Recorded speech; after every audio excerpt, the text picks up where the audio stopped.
پاکستان کی دہشت گردی کے خلاف جنگ یقیناً اہم ہے، لیکن اس کے نتیجے میں ہونے والی کشیدگی پاکستان اور افغانستان کے لیے سنگین معاشی دشواریاں لے کر آئی ہے۔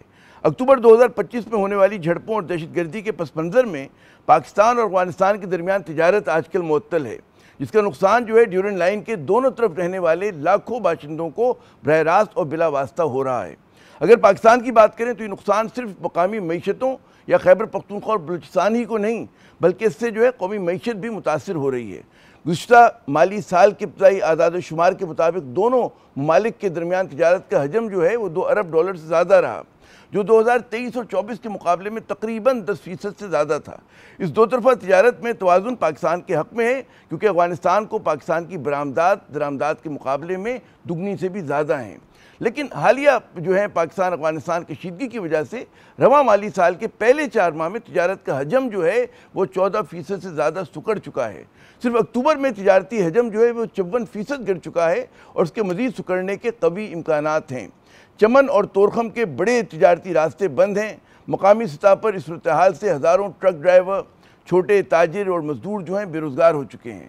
پاکستانی برآمدات جیسے سیمنٹ، دوائیں، کپڑا، چینی، آٹا، تیل افغانستان وہ جانا بند ہو چکا ہے، جس سے ماہانہ $100 سے $200 ملین کے نقصان کا اندیشہ ہے۔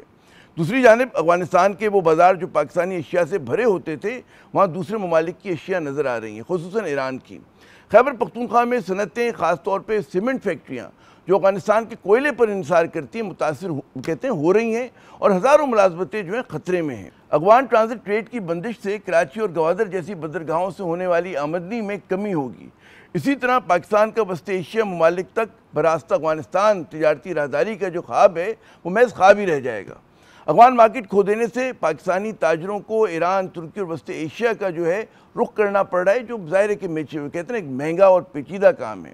افغانستان سے پھلوں اور سبزیوں کی درآمد کی بندش سے ان اشیاء کے دام پاکستانی بازاروں میں 20 سے 30% تک بڑھ چکے ہیں۔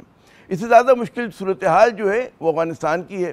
افغان طالبان نے کہنے کو تو کہہ دیا کہ پاکستان سے تجارت بند کر کے دوسرے ذرائع ہم استعمال کریں گے، لیکن دیگر تجارتی راہداریاں چاہے ایران ہو یا وسط ایشیا ہو، وہ بہت طویل اور مہنگی ہیں۔ افغانستان سے سامان ٹرکوں کے ذریعے پاکستانی بندرگاہوں تک 3 روز میں پہنچ جاتا ہے، جو تیز ترین راستہ ہے۔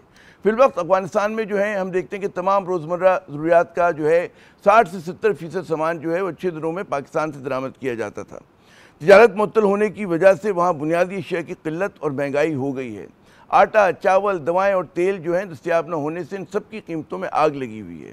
اسی طرح پھل اور سبزیوں کی برآمد رک جانے سے افغان کسانوں کو شدید وہ نقصان ہوا ہے۔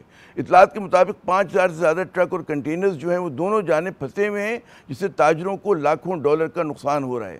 یعنی کہ مسئلہ دونوں طرف ہے، اور یہ صرف معاشی مسئلہ نہیں ہے، بلکہ ایک طرح سے انسانی مسئلہ بھی ہے۔